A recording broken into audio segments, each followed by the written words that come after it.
भारत में आवारा कुत्तों को लेकर एक लंबे समय से बहस चल रही थी। कहीं किसी बच्चे को कुत्ते ने काट लिया, कहीं बुजुर्गों पर हमला हुआ, तो कहीं लोग डर के कारण अपने घरों से बाहर निकलने में संकोच करने लगे। वहीं दूसरी तरफ जानवरों से प्यार करने वाले और एनिमल राइट्स के लिए काम करने वाले लोग लगातार ये कहते रहे कि कुत्तों को सड़कों से उठाकर शेल्टर होम्स में भेजना उनकी स्वतंत्रता और अधिकारों के खिलाफ है। दिल्ली एनसीआर क्षेत्र की सड़कों से सभी आवारा कुत्तों को उठाकर उन्हें शेल्टर होम्स भेजा जाए। यह आदेश जैसे ही आया, पूरे देश में एक बहस छिड़ गई, क्योंकि इस मामले में भावना, सुरक्षा और कानून तीनों की टक्कर सामने थी। 11 अगस्त को जस्टिस जेबी पारदीवाला और आर महादेवन की बेंच ने दिल्ली एनसीआर के प्रशासन को निर्देश दिया कि वो सड़कों से आवारा कुत्तों को उठाकर शेल्टर होम्स में भेजे। इस आदेश में यह भी कहा गया कि शुरुआत में कम से कम 5000 कुत्तों के लिए शेल्टर बनाए जाएं और इस प्रक्रिया में किसी ने बाधा डाली तो उसके खिलाफ सख्त कानूनी कार्रवाई की जाएगी।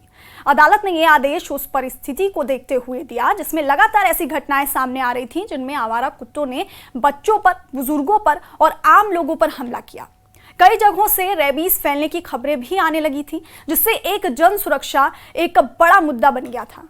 अदालत ने यह स्पष्ट किया कि यह फैसला मानव जीवन की रक्षा के लिए है और इसमें भावनाओं की नहीं बल्कि हकीकत की जमीन पर फैसला किया गया है।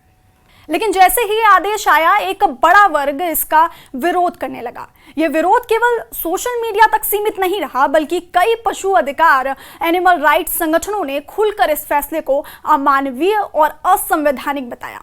उनका तर्क था कि कुत्तों को उनके प्राकृतिक वातावरण से हटाकर उन्हें शेल्टर होम में बंद कर देना एक तरह से उन्हें कैद करना है। उनका यह भी कहना था कि अधिकतर शेल्टर होम्स में पर्याप्त सुविधाएं नहीं हैं। वहां पर ना तो पर्याप्त खाना है, ना ही दवाइयों की व्यवस्था है और ना ही साफ सफाई का कोई स्थायी इंतजाम है। इसलिए इस तरह के फैसले से जानवरों को लाभ नहीं बल्कि नुकसान ही होगा। कुत्तों को बंद करना उनकी स्वतंत्रता छीनने जैसा है।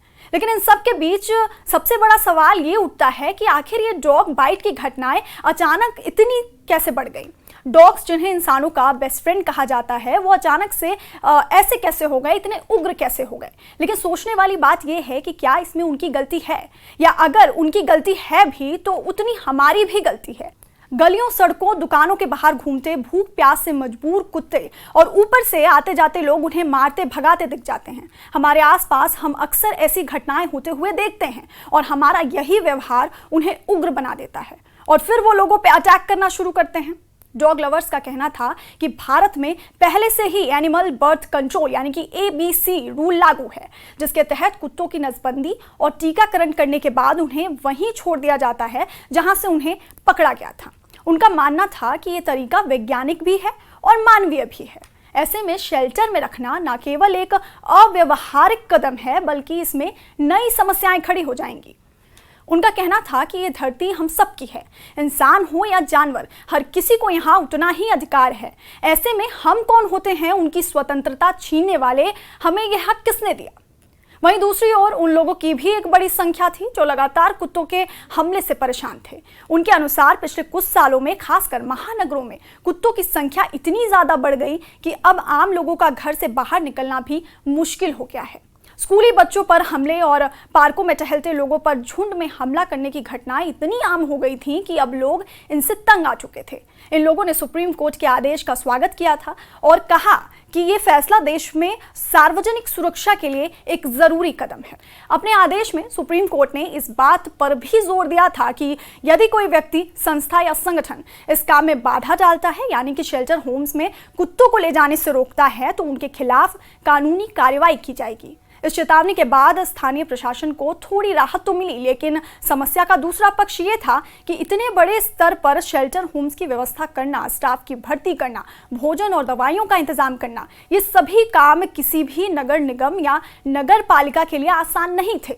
परिस्थितियों को ध्यान में रखते हुए सुप्रीम कोर्ट ने आज अपने पहले आदेश में संशोधन कर दिया। इस बार 3 जजों की बेंच जस्टिस विक्रमनाथ, संदीप मेहता और NV अंजारिया ने यह फैसला सुनाया कि अब सिर्फ वही कुत्ते जो या तो रेबीज से संक्रमित हैं या जो अत्यधिक आक्रामक हैं और खतरनाक हैं, उन्हें ही शेल्टर होम्स में रखा जाएगा। बाकी सभी कुत्तों को, अगर वो पूरी तरह से टीकाकृत हैं और उनकी नसबंदी हो चुकी है, तो उन्हें उसी इलाके में वापस छोड़ा जा सकता है जहां से वो लाए गए थे।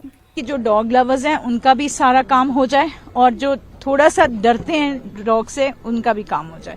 तो आज मेरे हिसाब से it's a very very balanced order, अच्छा ऑर्डर है।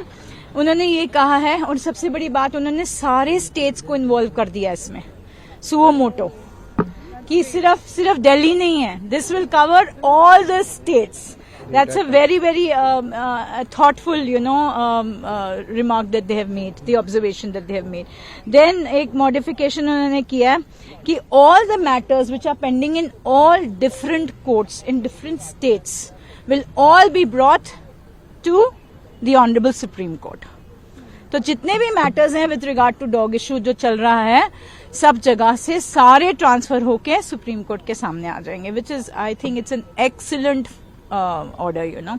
अग्रेसिव डॉग्स हैं जो बाकी जो रेगुलर डॉग्स हैं उनकी स्टरलाइजेशन होनी चाहिए, जो अग्रेसिव डॉग्स हैं उनको पॉन्ड्स में लेके जाना चाहिए।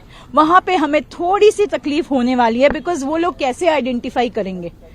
एमसीडी तो सारों को ही उठा के ले जाएगी, सारे बच्चों को उठा के लेके जाएगी। तो that we have to, I think as dog lovers we need to take care of that, तो वो थोड़ा सा हल्की सी मुझे I was not very happy with that portion of the order. But otherwise जो रेबीड डॉग्स हैं, aggressive dogs हैं, according to them they will take to the ponds. ये फैसला जैसे ही आया, एक तरह से डॉग लवर्स और जो एनिमल राइट्स कार्यकर्ता हैं उनके बीच में ये राहत की खबर बन गई। अब सरकार को केवल वही कुत्ते शेल्टर में रखने होंगे जो वाकई में खतरा पैदा कर रहे हैं। इसके साथ ही सुप्रीम कोर्ट ने ये भी आदेश दिया कि कुत्तों के भोजन के लिए विशेष फीडिंग जोन्स बनाए जाएं, जहां लोग संगठित ढंग से कुत्तों को खाना दे सकें, जिससे वो भटके नहीं और उनकी निगरानी भी संभव हो। ना तो ये कहा जा सकता है कि सभी कुत्ते खतरनाक हैं और ना ही ये तर्क सही होगा कि सभी कुत्तों को स्वतंत्र रूप से सड़कों पर घूमने देना चाहिए। सुप्रीम कोर्ट के दोनों आदेशों ने इस संतुलन की ओर एक प्रयास किया। पहले आदेश ने जहां जन सुरक्षा को प्राथमिकता दी, वहीं दूसरे आदेश ने पशु कल्याण को भी बराबर महत्व दिया। एक और महत्वपूर्ण बात यह रही कि अदालत ने स्पष्ट किया कि शेल्टर होम्स में भी कुत्तों के साथ कोई क्रूरता नहीं होनी चाहिए। वहां पर सीसीटीवी निगरानी हो, स्वच्छता हो, पर्याप्त खाना हो और दवाइयां उपलब्ध हों। ये सब सुनिश्चित किया जाना जरूरी है। यानी अदालत ये मानती है कि अगर किसी जानवर को शेल्टर में रखा भी जा रहा है तो उसकी देखभाल किसी जेल की तरह नहीं, बल्कि एक देखरेख केंद्र की तरह होनी चाहिए। अब जब फैसला आ चुका है तो असली चुनौती है इस आदेश को लागू करना। सरकार और प्रशासन को अब यह सुनिश्चित करना होगा कि कुत्तों की नसबंदी और टीकाकरण तेजी से हो, ताकि उन्हें शेल्टर में भेजने की जरूरत ही ना पड़े। इसके साथ ही लोगों को भी शिक्षित किया जाना चाहिए कि कैसे आवारा कुत्तों से बचा जाए और कैसे उनका सम्मानजनक सह अस्तित्व संभव है। बच्चों को स्कूल में जानकारी दी जा सकती है, कॉलोनी वेलफेयर एसोसिएशनों को नियम बनाए जा सकते हैं और शेल्टर होम्स को भी आधुनिक सुविधाओं से लैस किया जाना चाहिए।